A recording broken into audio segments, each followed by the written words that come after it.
بہرحال یہ ایک سنگین معاملہ تھا اور اس گفتگو کے منظر عام آنے سے بہت بڑے بڑے سیریس سوالات نے جنم لیا ہے۔ ان سوالات میں یہ بات سامنے آ رہی ہے، یہ پوچھنا ہے کہ آفٹر آل اگر یہ انڈیویجولز نے کی تو کیا انہوں نے دل پشوری کرنے کے لیے وزیر اعظم کی گفتگو ریکارڈ کی یا کسی کے کہنے پہ کی ریکارڈ ہوئی، تو پھر اب یہ گفتگو جو ہے وہ سوشل میڈیا پر کیسے پہنچ گئی، اور کیا وزیر اعظم ہاؤس میں ہونے والی گفتگو میں پرائیویسی کا کوئی حصار نہیں ہوتا، کیا ایجنسیز اس کو ڈی بگ نہیں کرتی؟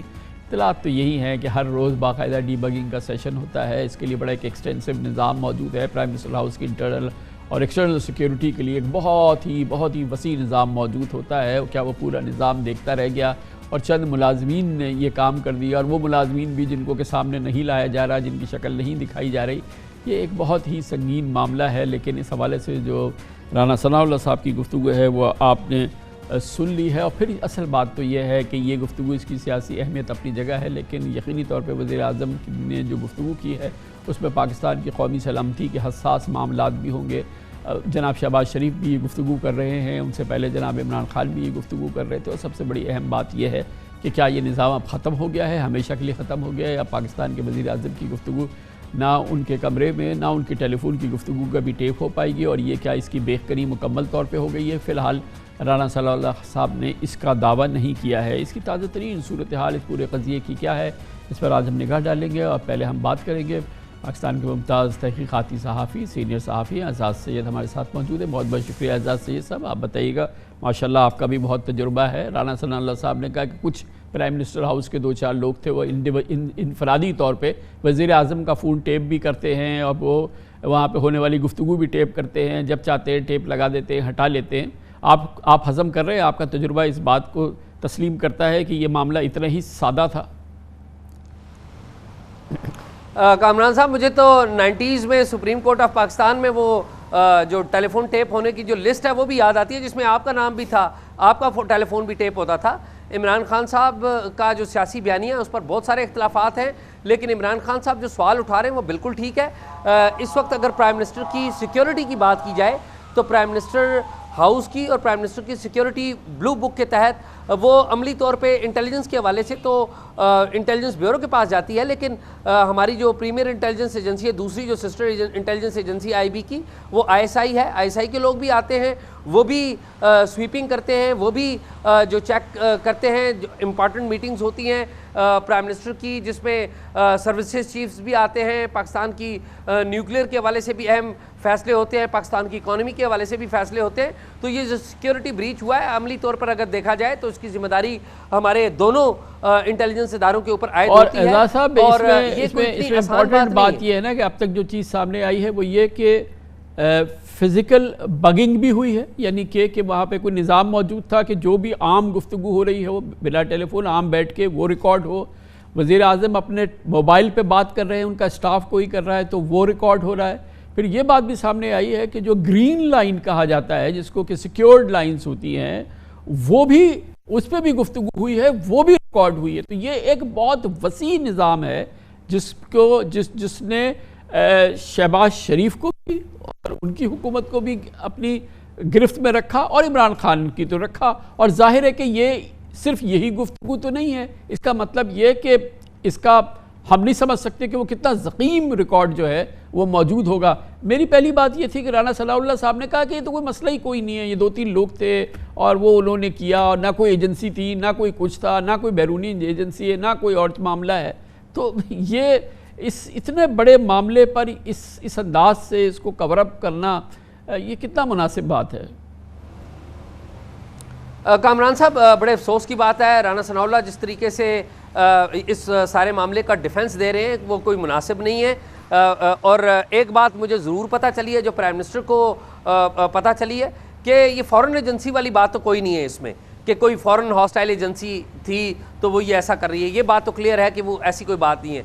لیکن ذمہ داری جن پہ عائد ہوتی ہے بالکل ہوتی ہے، اور تمام سوال اٹھایا جانا چاہیے، اور اس کے اوپر بالکل تحقیقات ہونی چاہیے کہ یہ کس نے کی اور کیوں کی۔ اور جو آپ نے کامران صاحب سوال اٹھایا نا کہ کیا یہ ٹیلی فون کی ہی بگنگ تھی یا کوئی اور سسٹم بھی تھا، تو یہ بات تو کلیئر ہو چکی ہے کہ یہ تو جو پرائم منسٹر شہباز شریف کی ان کے پرنسپل سیکرٹری سے توقیر شاہ سے جو گفتگو تھی وہ ٹیلی فون کی گفتگو نہیں تھی, وہ 1-on-1 گفتگو تھی. تو یہ بات تو کلیئر ہو چکی ہوئی ہے کہ یہ اٹ از بیونڈ دیٹ کہ یہ ٹیلی فون کی گفتگو ٹیپ نہیں ہوئی, یہ ادر جو عام کنورسیشنز ہیں وہ بھی ٹیپ ہوئی ہیں. اور یہ بھی تو طے ہے نا کہ صرف یہی گفتگو تو ٹیپ نہیں ہوئی ہے نا جو ہم نے سنی ہے, جو ہم تک پہنچی ہے. پھر خالی ٹیپ تو نہیں ہوئی ہے نا, بڑے زبردست جدید میڈیا انداز میں وہ عوام تک بھی پہنچی ہے نا.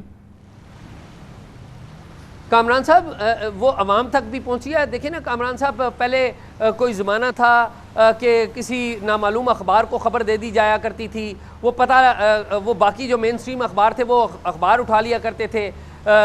ریسنٹ پاس میں بھی ہوتا رہا اور آپ کو بھی یاد ہے 90s میں یہ کام ہوتا رہا ہے. اب تو بڑا آسان کام ہے کہ آپ جو انٹرنیٹ کے اوپر یہ پھینک دیں, کوئی بھی بندہ اس کے اوپر اپنا اکاؤنٹ بنائے اور پھینک دے. تو بات تو یہ ہے کہ یہ جن اداروں کی یہ ذمہ داری ہے, جن کے اوپر یہ ذمہ داری ہے, اگر کسی اور نے کی ہے تو وہ بندہ لے آئے سامنے. ابھی تک تو بندہ سامنے نہیں آیا, اور جب تک بندہ سامنے نہیں آئے گا, یہ بتائیے میں بڑے ادب سے کہوں گا ہمارے اداروں کے اوپر اس وقت کے لحاظ سے تو سب سے زیادہ تشویش ہے وزیر اعظم شہباز شریف کو اور ان کے جو جتنے رفیق ہے, جو ان کے لوگ وہاں پر ہوتے ہیں ان کو ہونی چاہیے. اب کیا وزیر, آپ کی اطلاع کے مطابق شہباز شریف صاحب کو اس بات کی یقین دہانی ہو گئی ہے کہ اب ان کی گفتگو ٹیپ نہیں ہوتی؟ کامران صاحب آپ شاید سن کے حیران ہو, یہ بڑا اہم سوال تھا کہ میں مختلف لوگوں سے پوچھتا رہا کہ کیا پرائم منسٹر نے اس بات کو انشور کر دیا ہے کہ ان کی ٹیپنگ نہ ہو. تو میرے پاس جو اطلاعات ملی ہیں ان میں پرائم منسٹر نے کبھی یہ موقف ہی نہیں اٹھایا. ہاں البتہ انہوں نے ایک ہائی پاورڈ کمیٹی ضرور بنا دی ہے جس میں رانا ثناء اللہ اس کی قیادت کر رہے ہیں, اور آپ کو پتہ ہے کہ اس کے نیچے انٹیلیجنس ایجنسیوں کے نمائندے بھی ہیں, باقی وزراء بھی ہیں اور کو آپٹیڈ نمائندے بھی ہیں. تو ہائی پاورڈ کمیٹی بنا دی ہے جو کہ ریکمنڈیشنز دے گی جس پر عمل درآمد کیا جائے گا. دیکھیے ابھی تک تو ہونا یہ چاہیے تھا کہ ہیڈز رول ہو چکے ہونے چاہیے تھے, ہیڈز رول نہیں ہوئے. ابھی تک تو ہونا یہ چاہیے تھا کہ لوگوں کے سامنے بتایا جانا چاہیے تھا کہ ہم نے فلاں بندوں کو سسپینڈ کر. بڑی نوازش شہزاد سید ہمارے ساتھ موجود تھے. اب اس کی مزید پروفیشنل رائے لیتے ہیں. آج ہم نے اس کے لیے دعوت دی ہے جناب احسان غنی کو, ممتاز پاکستان پولیس سروس کے افسر ہیں, بہت ہی سینئر عہدوں پہ کام کر چکے ہیں. اس کے علاوہ وہ انٹیلیجنس بیورو کے سربراہ بھی رہ چکے ہیں. بہت بہت شکریہ غنی صاحب. یہ فرمائیے گا کہ آپ کے سامنے یہ پورا یہ باگنگ کے معاملے, انٹرسیپٹ کے معاملے, یہ تمام چیزیں آپ کے سامنے آئی ہیں. اگر آپ اس وقت پاکستان کی انٹیلیجنس ایجنسیز میں اگر اس کو لیڈ کر رہے ہوتے تو آپ کے لیے کتنی تشویش کی بات ہوتی ہے؟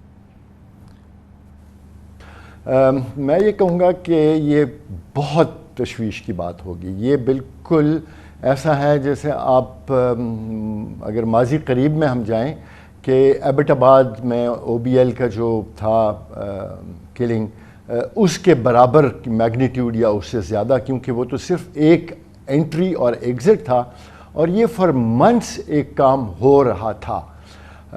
تو یہ بہت زیادہ تشویش کی بات ہے. آپ پھر بھی احسان غنی صاحب یہ بتائیے گا, آپ نے تو پھر بھی اس کو ایک لمٹ کیا ہے کئی مہینوں تک.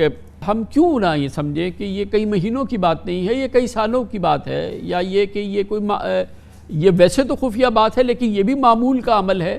کیا یہ سمجھنا غلط ہے؟ نہیں, بالکل درست. ہمیں چونکہ جو لیکس آ رہی ہیں یا اب تک جو آ چکی ہیں ان کا ٹائم فریم کے لحاظ سے میں کہہ رہا ہوں کہ وہ مہینے, یہ بالکل ہو سکتا ہے, آپ کی بات درست ہو سکتی ہے کہ وہ اس سے بھی زیادہ ہے. تو بالکل تشویش کی بات ہے. اور میں جو بات کرنا چاہ رہا تھا وہ یہ تھی کہ بدقسمتی سے ہماری حکومت اور ریاست دونوں نے یہ ریئلائز نہیں کیا کہ یہ کتنا بڑا ایشو ہے. اب یہ جو پیچھے بات ہو رہی تھی اور وہ یہ کہ کوئی ہاسٹائل انٹیلیجنس ایجنسی نہیں انوالو اور اسٹافر نے کیا ہے اور